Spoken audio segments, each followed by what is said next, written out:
muy contento de estar acá. Vamos a estar hablando un poquito de los datos, de cómo gestionamos datos en la nube.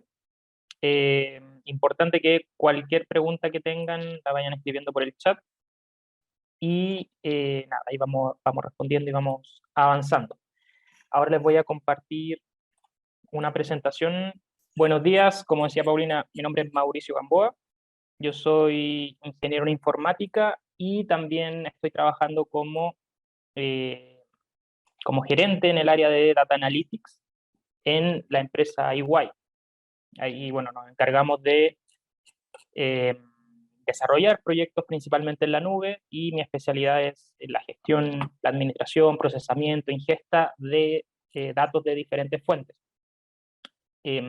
También soy el organizador del grupo de usuarios de Power Platform, que es una tecnología asociada a todo este tema complementario, a todo este tema que nosotros eh, gestionamos a través de estas herramientas.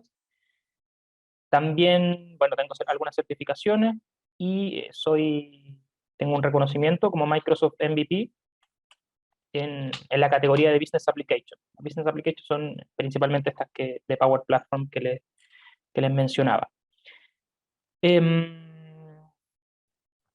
Bueno, ahí ya hay algunas preguntas. Si es posible sacar alguna certificación, claro, cualquiera puede sacarlo, cualquiera podría sacar, hay que decidir qué tipo de certificación o qué tecnología uno quiere certificarse y busca la información. También podemos hablar un poco de eso más adelante. Bien, comenzamos entonces. Bueno, ahí también había otro nombre de la empresa, no sé si la empresa donde trabajo yo, que es EY, EY, en el área de Data Analytics. Bien, ahora sí. Como les mencionaba, si queremos trabajar, gestionar datos en la nube, queremos procesar, bueno, primero, ¿por qué? Obviamente los datos son demasiado importantes para cualquier compañía y lo que necesitamos hacer es gestionarlos, obtenerlos de diferentes fuentes que quizás no son tan comunes y finalmente analizarlos y obtener valor de ellos. Eso es el objetivo de todo. Ahora, si hablamos de servicios en la nube, eh, primero también, ¿por qué estamos hablando de nube? ¿Por qué no nos quedamos en servicios locales como normalmente se hacía? Ahora, la utilización de este tipo de tecnología conlleva muchas ventajas, desde la seguridad de la información, desde la estabilidad, desde la escalabilidad. O sea, hay un montón el costo incluso, la inversión que nosotros hacemos es totalmente diferente en una implementación en la nube. La nube nos referimos a contratar servicios de algún proveedor.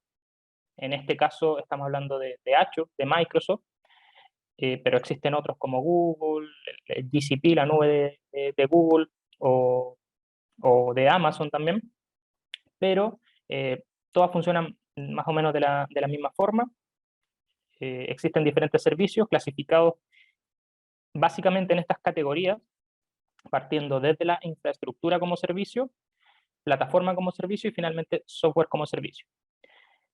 En estas tres categorías nosotros podemos clasificar la mayoría de los servicios que nosotros podemos obtener de estos proveedores. Como decía que estamos hablando de nube, cuando hablamos de un servicio que está catalogado en la parte de infraestructura como servicio, quiere decir que todas las partes de redes, no sé, incluso del mantenimiento de los data centers, de, del cableado, de cualquier tipo de seguridad a estos data centers de forma física, ya está cubierto por estos proveedores. Y así vamos avanzando a plataforma como servicio, donde otros componentes ya están cubiertos por el proveedor. Aquí hablamos ya de sistema operativo, de incluso algunos otros aspectos relacionados con las redes y el almacenamiento de datos, de cómo nosotros utilizamos un servicio ya sin preocuparnos de todo lo que viene hacia atrás, de redes, de refrigeración, de cualquier tipo de eh, administración física que vamos a hacer a nuestros servidores, ya está cubierto. Y finalmente, el software como servicio, que es donde nosotros normalmente Utilizamos un servicio a través de un navegador, puede ser cualquier tipo de aplicación, donde realmente no nos preocupamos de ninguna configuración ni de ninguna instalación, sino que simplemente estamos utilizando un servicio. Llegar y utilizar un servicio en la nube. Entonces, en resumen, bueno, primero tenemos las implementaciones locales o on-premise o una nube privada, donde todo depende de mí. Los datos, las aplicaciones, el sistema operativo, eh, las actualizaciones que yo tenga que instalar en ese sistema operativo, las redes, todo. Realmente todo, si yo quiero tener un data center de forma local, todo va a depender de mí. Ahora, si yo quiero realizar alguna implementación en la nube y clasificado en estas mismas categorías desde infraestructura como servicio, plataforma y software como servicio, poco a poco el proveedor de nube se va haciendo cargo de algunos componentes. Esto, por una parte, me va a facilitar el obtener valor de los datos, ya que estamos hablando de los datos, me va a facilitar el obtener datos, voy a obtener valor mucho más rápido, pero también, por otra parte, me va a limitar algunas características que quizás yo quiera personalizar. Como vemos acá, mientras más avanzamos en infraestructura como servicio, por ejemplo, yo puedo tener una máquina virtual. Ya en plataforma como servicio, por lo general yo no me voy a enterar que existe por detrás una máquina virtual, sino que yo voy a utilizar un servicio que está montado en una máquina virtual, pero en realidad yo no me entero. No me preocupo de la configuración de esa máquina virtual, sino que me preocupo de la configuración del servicio que está instalado dentro de esa máquina virtual. Pero yo la máquina virtual no la veo derechamente. Y ahora, si yo quiero modificar algo de esta máquina virtual en un esquema de plataforma como servicio, yo no voy a poder, sino que lo que voy a modificar va a ser las características del servicio que está montado sobre esa máquina. Y así lo mismo con el software como servicio. Aquí hay aplicaciones incluso, sistemas operativos, todo lo que está por detrás. Yo no lo conozco, simplemente estoy utilizando un servicio que es la interfaz entre esta aplicación completa y el uso que le estoy dando. En software como servicio podemos encontrar, no sé, el Excel incluso que accedemos a través del navegador, un PowerPoint o cualquier aplicación que podamos acceder a través de un navegador. En plataforma como servicio, como les mencionaba, la mayoría de las bases de datos que vamos a utilizar o que están dentro de la plataforma de datos de Azure funcionan como plataforma como servicio. Y el ejemplo más claro de infraestructura como servicio son las máquinas virtuales donde vacías realmente, donde yo voy y las configuro y realizo todas las acciones que sean necesarias. Pero así van avanzando en cuánto yo administro y cuánto dejo de administrar de acuerdo a mis necesidades. Quizás no es necesario que yo no tengo tantos requerimientos de personalización, por lo tanto sí me facilitaría que el proveedor de nube me entregue un servicio de forma rápida para poder utilizarlo. Y para que quede bien claro cómo nosotros distribuimos nuestro esfuerzo de administración y también la inversión inicial que realizamos, cómo se ve afectado de acuerdo al esquema por el cual optemos. En primer lugar, tenemos una implementación de forma física, on-premise en, en nuestro data center local, que requiere una mayor inversión de capital inicial. Acá hablamos de CAPEX, podríamos nombrar, ya que necesito comprar una máquina realmente, hay una inversión importante en ese aspecto, y todo temas de instalación, ya hablábamos de instalar un data center en algún lugar, requiere un gran esfuerzo de administración y ese esfuerzo también se mantiene durante el tiempo. Si vamos bajando o de infraestructura como servicio y plataforma como servicio, el esfuerzo administrativo va a ir bajando considerablemente. Los servicios que yo voy a aprovisionar en una plataforma como servicio, por ejemplo, puede ser tan fácil como ir al portal de Azure, solicitar el servicio con sus características, eh, seleccionar finalmente y comprobar que todas las características sean las que yo necesito, y en un par de minutos ya está disponible para su uso. Así de fácil puede ser eh, instalar o gestionar un nuevo servicio dentro de Azure. No requiero ninguna instalación extra, ni drivers, ni parches, nada. Simplemente lo solicito y obviamente eso va a tener un costo de operación, un costo que va a ser calculado de acuerdo a la herramienta. Puede ser un pago por uso, puede ser un tema por licenciamiento, algunos incluso tienen algunos periodos de prueba, y estos costos tampoco van a ser altos al principio, sino que se van a ir distribuyendo de acuerdo al esquema de pago que tenga esa herramienta. Si es por, como decía, si es por uso, por algunas, si es un costo fijo o si es de acuerdo a lo que yo le esté utilizando. Entonces así es como podemos distribuir, y es importante entender esto antes de involucrarnos en un proyecto de este tipo. Tenemos que saber dónde queremos, qué tipo de servicio vamos a ocupar y la magnitud de la inversión que necesitamos. Bien, si bien ahora estamos enfocados principalmente a servicios para la gestión de datos, dentro de Azure existen un montón de otros servicios para diferentes funciones. Acá vemos algunos de los que existen, pero en realidad hay bastantes más distribuidos en datos. Acá encontramos servicios de Data Warehouse, diferentes tipos de bases de datos, no solamente de Microsoft, sino que Azure integra otros tipos de bases de datos que no son nativos de Azure, por ejemplo, Postgres, por ejemplo, Cassandra a través de otras herramientas, MariaDB, hay varias otras, eh, incluso SAP, hay implementaciones sobre Azure, así que tenemos muchas alternativas para, solamente por la parte de los datos. Ahora si queremos desarrollar aplicaciones, también hay muchas otras alternativas, flujos de trabajo, herramientas de analytics, proyectos de Big Data, todo lo que tiene que ver con datos, inteligencia artificial, Machine Learning, tenemos un montón de servicios asociados a eso. Y no solamente eh, tenemos un servicio para cada función, sino que existen diferentes servicios de acuerdo a mis necesidades, de acuerdo a mi especialidad técnica, de acuerdo a mi presupuesto. Por ejemplo, si yo quiero mover datos de un lado a otro, podemos encontrar al menos, no sé, unas 5 opciones diferentes. Les puedo nombrar el Logic Apps, que por ahí debe estar, que me sirve eventualmente si yo quisiera mover datos de un lado a otro.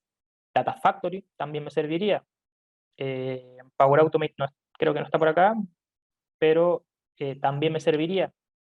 Pipelines de Synapse también me serviría.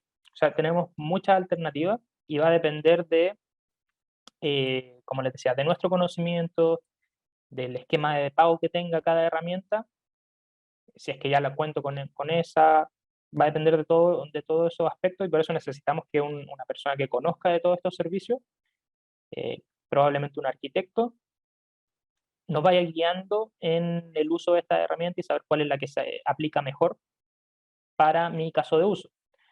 Tampoco es recomendable que yo tenga la mejor herramienta, la más potente de todas, si voy a hacer un trabajo pequeño. Es importante ir dimensionando mis necesidades con con la herramienta que lo vaya a utilizar.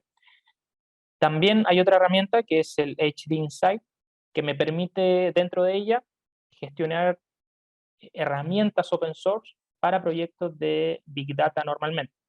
Encontramos otro tipo de servicios dentro de HD Insight como HBase, Yarn, Pig, típicos eh,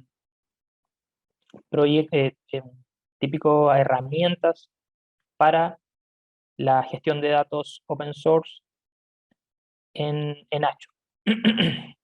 Y bien, así como les mencionaba, encontramos diferentes tipos de servicios, y ahora les quiero, bueno, todos estos servicios, si es que uno quiere implementarlos, quiere trabajar con ellos, lo más normal es ir al portal de Azure, Si ustedes van a portal.azure.com, van a encontrar con toda esta variedad de acuerdo a la suscripción que tengan.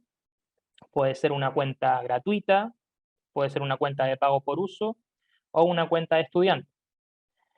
Ahí va a depender de cómo estén registrados a esa suscripción. Normalmente, si hay la cuenta gratuita, es necesario poner una tarjeta de crédito y viene con $150, si no me equivoco, para el uso libre. El de estudiantes creo que no es necesario esta tarjeta de crédito, pero va a depender también de los convenios que se tengan de la alianza que se tenga con Microsoft. Y bueno, una vez dentro del portal, yo puedo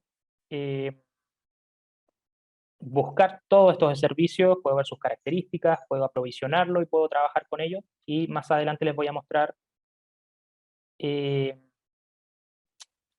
portal y cómo se implementa un servicio. Ya tengo creado ahí un pequeño flujo de datos, así que les voy mostrando en vivo cómo funciona estos datos, la gestión de datos de la nube. Bien, entonces, ya sabemos o ya analizamos la parte de qué tipo de servicio o en qué parte están catalogados las herramientas que yo voy a utilizar, infraestructura como servicio, plataforma como servicio o software como servicio.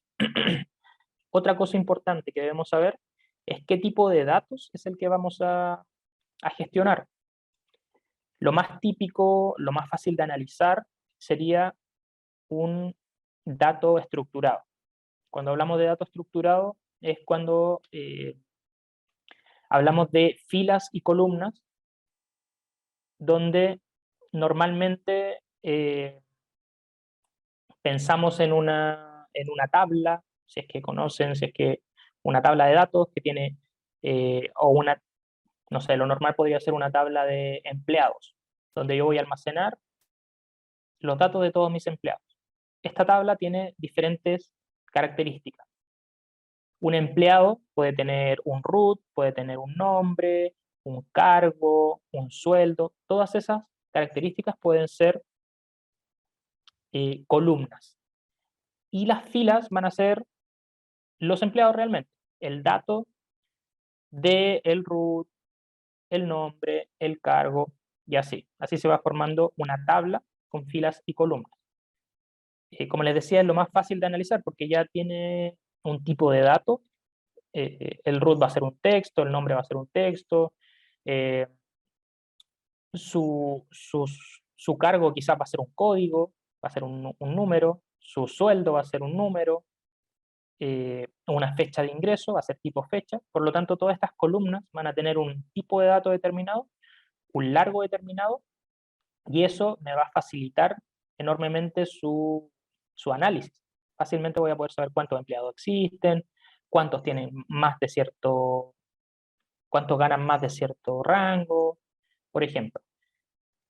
Acá encontramos bases de datos relacionales para administrar este tipo de datos y las más típicas, el SQL Server o SQL Server, Oracle y la mayoría de los sistemas de administración, ERPs o CRM, utilizan bases de datos relacionales para datos estructurados.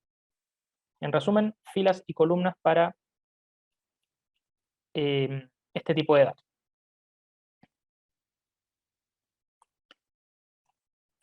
Bien, ahí hay una pregunta de Carlos, menciona en los datos en dónde se definen las primary key y las foreign key. Bueno, si hablamos de ese tipo de objetos, eso lo hacemos dentro de una base de datos relacional, como datos estructurados. Bueno, va a depender del motor y cómo nosotros estemos creando nuestra base de datos, es como yo voy a ir definiendo estas llaves. Claro, eso me sirve para ir relacionando diferentes tablas o objetos dentro de una base de datos. Por otro lado, tenemos los datos no estructurados. Los datos no estructurados normalmente hablamos de imágenes, de videos, de audios, de textos incluso, que son mucho más difícil de analizar. Por ejemplo, ¿cómo podemos analizar una imagen? cómo podemos analizar un video o un audio incluso. Para esto, por lo general, necesitamos algún servicio cognitivo que me permita obtener información de estos objetos. Que hay un servicio muy típico de Azure que uno le entrega una imagen, un JPG, un PNG, y me indica qué objetos, a través de una inteligencia que tiene ya entrenada, qué objetos puede visualizar en esa imagen. Si hay una persona, si es un paisaje, si hay edificios, y a partir de eso yo puedo ir obteniendo información de esa imagen. Lo mismo pasa con un video, yo puedo quizás desarrollar algún script que me permita y que tenga cierta inteligencia para detectar objetos en movimiento, que si es que pasa un auto, cuántas personas existen en un lugar. Lo otro muy típico que se ha dado este último tiempo es si estoy utilizando una mascarilla o no. Todo eso, esas funciones se pueden realizar, pero ya requieren una complejidad mayor que si estuviera trabajando con datos estructurados, que los datos están ahí mismo y los puedo utilizar. También podemos obtener otro tipo de datos de estos datos no estructurados, que son los metadatos. Por ejemplo, si hablamos de una imagen, los metadatos podríamos nombrar que es el peso de la imagen, la fecha de creación, el tamaño, las dimensiones que tiene esta imagen. Así que, por un lado, obtenemos información de la imagen en sí y también podemos obtener datos asociados a esa imagen. Y ambos, obviamente, se pueden complementar para obtener mayor valor. Y dentro o entre estas dos grandes tipos de datos, nos podemos encontrar con los datos semiestructurados. Los datos semiestructurados pueden tener una estructura quizás similar a los datos estructurados. La diferencia es que no tienen un esquema definido, son dinámicos. Si hablábamos ya del caso del empleado, que cada empleado tiene diferentes columnas, como el root, como su nombre, como su sueldo, su cargo, en los datos semiestructurados podríamos tener incluso esa misma tabla. La diferencia es que quizás hay muchos empleados que no tengan root, o que no tengan un sueldo, o que no tengan un cargo. Y la estructura del dato semiestructurado no tiene ningún problema con eso.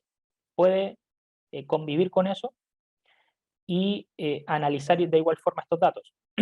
Ahora va a ser un poco más difícil analizar un dato semiestructurado que un estructurado. Ya hablamos que el estructurado tiene un esquema fijo.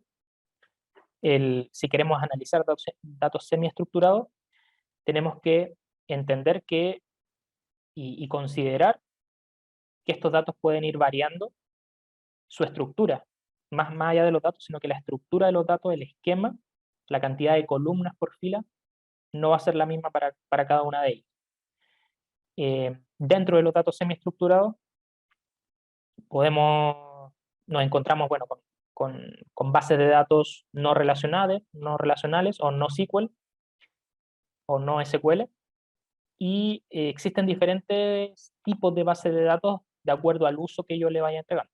Ahora más adelante les voy a mostrar un poco sobre eso. Y bueno, hay una pregunta de Carlos también.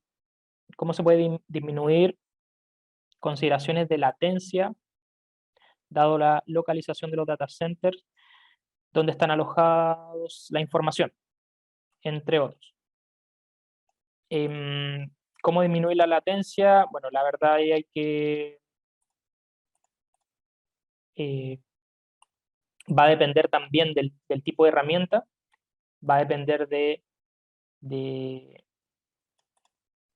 de la oportunidad de nuestro requerimiento, de cuándo nosotros necesitemos nuestros datos.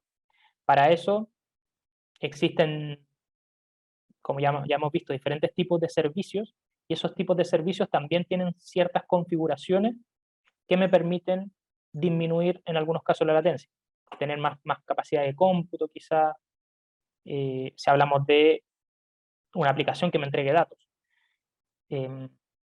mientras más específico sea tu requerimiento, mientras más potente quieres que sea tu aplicación para poder entregar y distribuir datos, también va a tener un costo mayor. Así que tiene que ser un equilibrio entre los requerimientos y la inversión que vamos a realizar.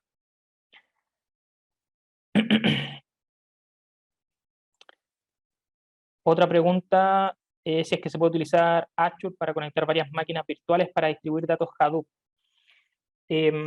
Se podría, efectivamente se podría, pero si ya estamos hablando de nube, hay servicios que se encargan realmente se encargan realmente de eso. O sea, no es que tú tengas que crear una granja de servidores para poder montar una implementación en Hadoop, sino que hay un servicio, ya les mencionaba, el HD Insight, donde tú puedes, dentro de esas las configuraciones de esa plataforma, distribuir tus trabajos en diferentes máquinas, pero no tienes que ir creando realmente la máquina tú mismo, sino que tú determinas en cuántas máquinas se va a distribuir y, eh, y, y, y el proveedor de nube lo hace. Acá volvemos a esta conversación. Acá tienes la oportunidad realmente de crear tú mismo la máquina virtual y instalar Hadoop de forma clásica, como si estuviera en un entorno local, pero también tiene otras opciones que te van a facilitar el trabajo, te lo van a hacer mucho más rápido, que es trabajar ya directamente como plataforma, como servicio, donde tú no necesitas crear máquinas, no necesitas configurar las máquinas, sino que solo tú determinas cuántas máquinas van a ser utilizadas por este servicio y los trabajos se van a ir distribuyendo en él. Así que te recomiendo esa opción. Bien, entonces, ya tenemos en consideración el tipo de servicio que yo voy a utilizar en la nube, los tipos de datos en que nosotros estamos trabajando o que queremos trabajar a futuro. Y otro punto importante que debemos tener en consideración es qué tipo de análisis quiero realizar el día de hoy y a futuro también. Es importante siempre estar proyectando lo que voy a realizar. Y acá encontramos un gráfico bastante simple de algunos tipos de análisis que nosotros podemos realizar con estos mismos datos. También un punto que olvidé mencionar anteriormente, que para los datos semiestructurados existen eh, diferentes tipos de archivos con los cuales yo puedo trabajar. Acá encontramos los archivos Parquet, archivos Avro, hay de acuerdo a mis necesidades, de acuerdo a las características de mi caso de uso, voy a seleccionar un tipo de archivo, a la compatibilidad, a la compresión, por ejemplo, para administrar estos datos semiestructurados. Eh, por lo general tiene un esquema muy similar a un JSON, si es que conocen, eh, para poder utilizar. Bien, entonces, dentro de los tipos de análisis que podemos eh, realizar utilizando estos mismos servicios, nos encontramos con los datos, bueno, la analítica descriptiva, o más conocido como inteligencia de negocio, BI, donde yo voy a estar hablando sobre lo que pasó, que si volvemos al ejemplo del empleado, entonces, cuántas vacaciones tuvo, eh, cuál fue su evaluación de rendimiento, eh, todo aspecto del pasado, si hablamos de una empresa, cuántas ventas realizó, cuántos productos vendió, cuántas compras hizo esa empresa, cuando nos referimos al pasado, nos referimos a analítica descriptiva, donde si bien tiene un valor, ya poco a poco, mientras vamos avanzando, mientras va a ser más compleja este análisis, también me va a ir entregando mayor valor. Luego tenemos la analítica de diagnóstico, que me va a explicar a través de diferentes factores cómo es que sucedió lo que yo estoy analizando en la analítica descriptiva. ¿Por qué ocurrió lo que ocurrió? Esto es obviamente a partir de mis datos. Por lo tanto, me va a indicar esta analítica de diagnóstico qué factores se fueron moviendo para que haya sucedido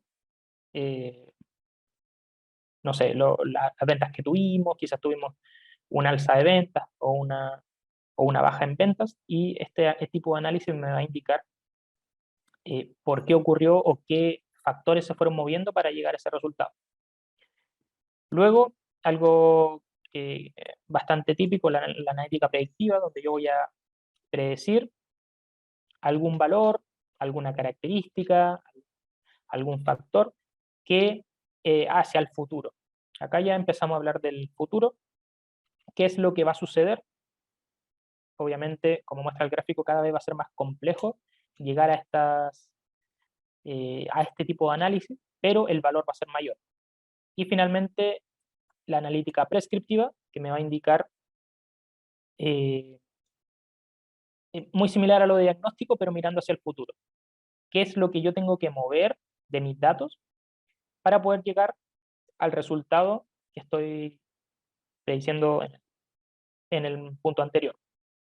¿Cómo yo puedo aumentar mis ventas? ¿Cómo yo puedo optimizar mi inventario, optimizar mi cadena de, no sé, lo que ustedes estén analizando es el prescriptivo. Me va a indicar cómo yo debo mover mi organización para poder llegar a un resultado deseado.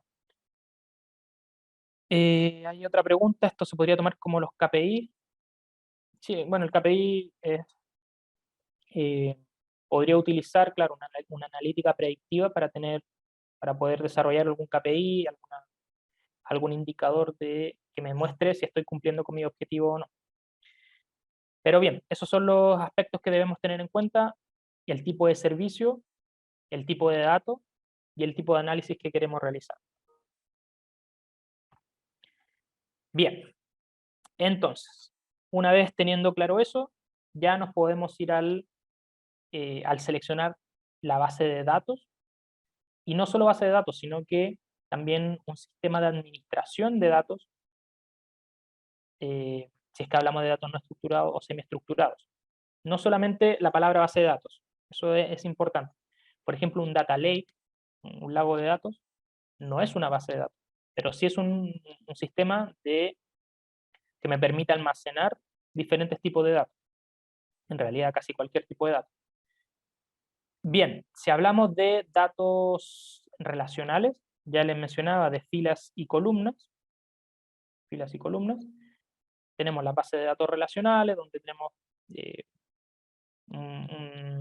una oferta bien amplia de ese tipo de datos. Estas columnas tienen un identificador, tienen un tipo de datos, tienen un largo, etc. Y lo importante es que cada fila tiene la misma cantidad de columnas, y eso la hace una base de datos relacional. Y por el lado de las bases de datos para datos NoSQL o base de datos NoSQL, nos encontramos diferentes tipos. Acá hay 4, donde tenemos bases de datos de documentos, que está basado realmente en una base de datos llave valor. Acá, como les mencionaba, realmente es tener un JSON en, organizado en diferentes colecciones. Son, eh, estos documentos están almacenados en diferentes colecciones, pero básicamente es lo mismo que un llave valor. La llave valor es algo más sencillo quizá, y este tiene cierto eh, nivel para poder administrar de mejor forma este tipo de datos. Lo interesante es que dentro de Azure nos encontramos con servicios que me permiten almacenar y gestionar datos independientes, si son relacionales, si necesito una base de datos de documentos, de llave valor, de grafo incluso. Tengo la facilidad de ir moviéndome de acuerdo a mis necesidades. Y otra base de datos que es bien popular, que es Cassandra, la podemos utilizar de cierta forma dentro de Azure a través de esta base de datos de White Column, orientada a columnas, familia de columnas, tiene varias traducciones, que está bastante orientado a la consulta de datos más que a la inserción. Y finalmente, también tenemos la posibilidad de crear bases de datos de grafos. Los grafos está enfocado a reconocer la relación que existe entre diferentes entidades, básicamente. Bueno, dentro de Azure, dentro de las bases de datos de Azure, hay muchos servicios, como les mencionaba, estos son los enfocados a las bases de datos como tal, sin contar Data Warehouse, sin contar Lakehouse, esto es base de datos solamente, el típico SQL Server, pero en la nube, y aquí nos encontramos con diferentes tipos, les voy a mencionar rápidamente esto, la instancia administrada es donde yo tengo mayor posibilidad, quizás lo más cercano a lo que podemos encontrar como un SQL Server local, porque tiene más posibilidades de administración. Luego tenemos la base de datos única, que es básicamente llegar y utilizar. No hay mucha oportunidad de configuración. Y finalmente el grupo elástico, o Elastic Pool, donde yo tengo un servidor con ciertas características y puedo tener muchas bases de datos dentro de este servidor, pero esas bases de datos van a compartir los recursos que yo le entregue. Por lo tanto, hay que tener cuidado de cuáles bases de datos van a compartir ese espacio, porque van a estar peleándose constantemente esos recursos si es que son consultados. Bien, entonces para administrar datos no estructurados, o sea, datos estructurados, tengo diferentes opciones. Tengo el portal de Azure, ya les mencionaba, el portal.azure.com. Ustedes entran, pueden crear estos recursos enfocados a los datos. Por línea de comando también es posible administrar la base de datos que hemos visto. El clásico SQL Server Management Studio. También puedo conectarme a cualquier base de datos, a Data Warehouse, para poder, lo que comentaban de crear las llaves, podría ser en cualquiera de estas herramientas. El Azure Data Studio, que es una versión más moderna del Management Studio, pero cumple la misma función. Lo interesante del Data Studio es que yo puedo ir instalando extensiones para diferentes orígenes de datos. Te puedes conectar a Postgres, por ejemplo, desde este Data Studio. Es gratuito también eh, y también funciona en diferentes sistemas operativos. Eso también es súper importante. Management Studio solamente funciona en Windows. Y también las Data Tools, que aquí nos encontramos otras herramientas también muy típicas, como el Integration Services, Reporting Services, Analysis Services, de forma local. El SQL Server, Analysis Services, SQL Server, Integration Services, SQL Server, Reporting Services. Bien, entonces tenemos diferentes tipos de herramientas para administrar estos datos. Y acá les quiero mencionar dos principales sistemas de gestión de datos no estructurados o semiestructurados. Por un lado tenemos un servicio que se llama cuenta de storage o storage account, donde dentro de este mismo servicio yo voy a poder crear 4 tipos de servicios de storage diferentes. Uno de tablas, que es lo más parecido a una tabla relacional. Uno de archivos, pero no está enfocado en proyectos de Big Data, por ejemplo. El de Blob Storage, donde sí voy a crear un proyecto, un Data Lake, donde voy a poder gestionar proyectos de Big Data en este espacio. Y otro de fila o cola de mensajes, también está disponible. Por otro lado, tenemos otro servicio súper interesante que es el Cosmos DB, donde yo eh, voy a poder administrar este multimodelo, este servicio. Voy a poder administrar datos no estructurados o semiestructurados, pero que tengan una estructura totalmente diferente. Por ejemplo, si utilizamos la API de Gremlin, acá estamos hablando de grafos. Si hablamos de la API de Cassandra, estamos hablando de white columns o orientado a columnas. Si hablamos de Mongo, hablamos de documentos y así.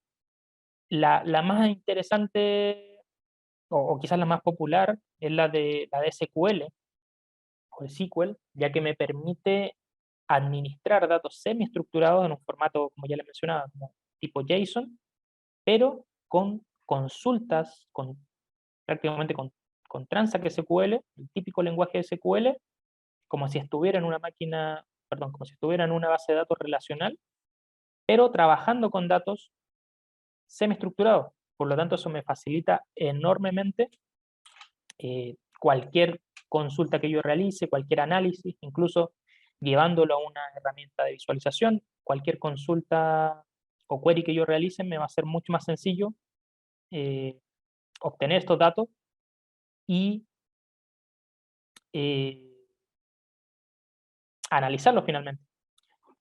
Tenemos otra pregunta para proyectos de Big Data. ¿Cuál es el formato estándar para los archivos? Parquet.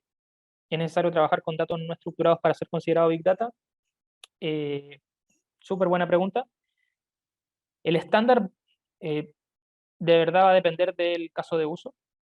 Parquet tiene sus ventajas, Avro tiene otras ventajas. Va a depender de a lo que yo esté enfocado. Pero esos son los principales. Son 4, OCR, Parquet, Avro y por ahí se me escapa alguno. Pero esos son los principales y va a depender del caso de uso. Si está más enfocado a la lectura o la escritura, la compatibilidad que tiene con otras herramientas también es importante. Y si es necesario trabajar con datos no estructurados para ser considerado Big Data. Buena pregunta. Eso igual va a depender de la persona. Más que no estructurado, yo diría al menos semiestructurado, porque el hecho de trabajar con datos estructurados, relacionales, a gran escala, es difícil para una base de datos, en algunos casos, administrar eso.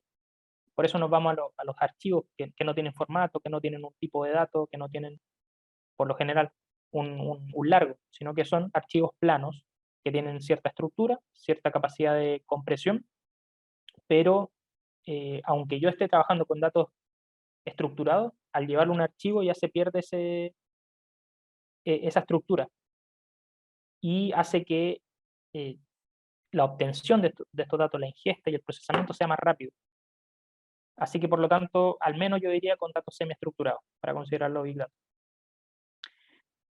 Bien, eso por ahora les quiero mostrar rápidamente ahora mi pantalla para hacer un ejemplo muy rápido de lo que sería el portal de Azure. Mientras tanto, si tienen cualquier pregunta, la escriben por favor. Bueno, acá estoy en el portal de Azure. Ya yo tengo creado algunos recursos como les había mencionado. Esto está distribuido en una jerarquía de suscripción, grupo de recursos, finalmente recursos. Y yo tengo creado 3 tipos de recursos acá. Tengo un Azure Data Factory, que hoy no lo revisamos, que también es una herramienta muy importante de gestión, de ingesta, de transformación de datos. El Cosmos, que eso sí le mencioné rápidamente, y finalmente un Storage Account. Las Storage Account, ya les mencionaba que tengo 4 formas de almacenar datos. Acá tengo mi Data Lake, está clasificado en diferentes containers. Y dentro de un container yo tengo acá un archivo Parquet, que no puedo visualizarlo directamente. El archivo Parquet no está diseñado para ser visualizado por un humano de forma directa, sino que necesito un visualizador. Y bueno, sus características. También les puedo mostrar el Cosmos.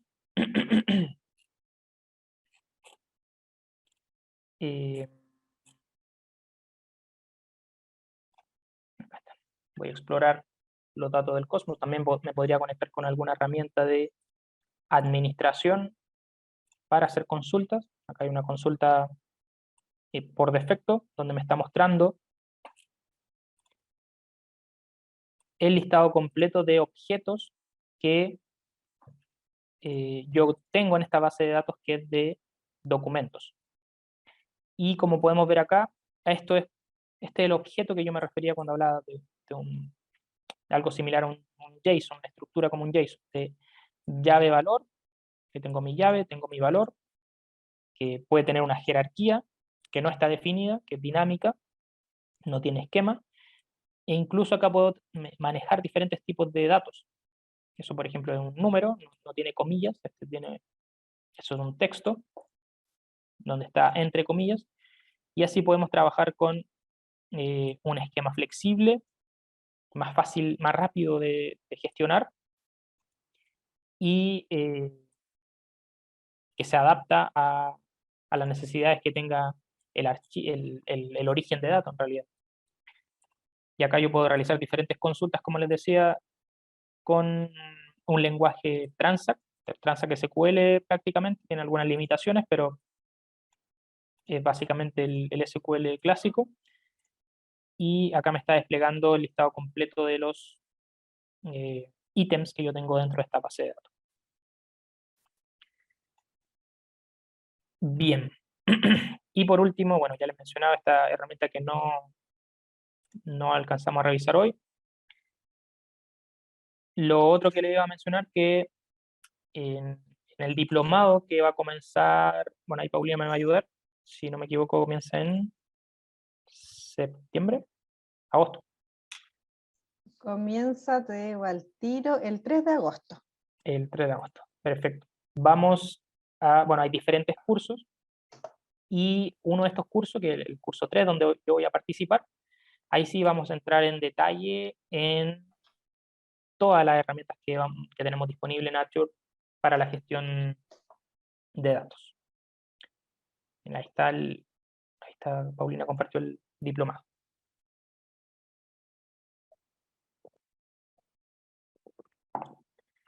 Bien, y por último, como les mencionaba, cada Data Factory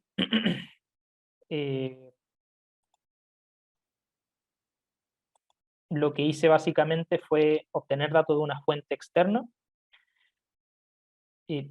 analizar esos datos, llevarlos a un archivo Parquet, que es el que vimos en la cuenta de storage, y moverlo también en un segundo pipeline a la base de datos en Cosmos DB.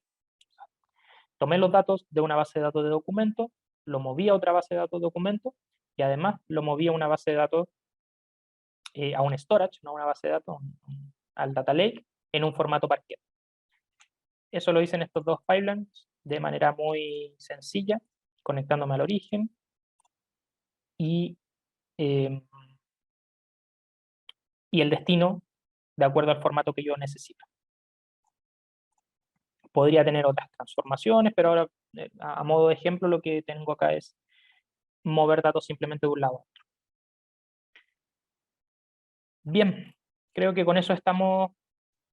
Si es que tienen alguna pregunta también, aprovechen ahora. Muchas gracias, Mauricio, por tu presentación. Tal como dices, mientras damos espacio para que las personas hagan sus preguntas y llegó Ricardo, suelta el micrófono.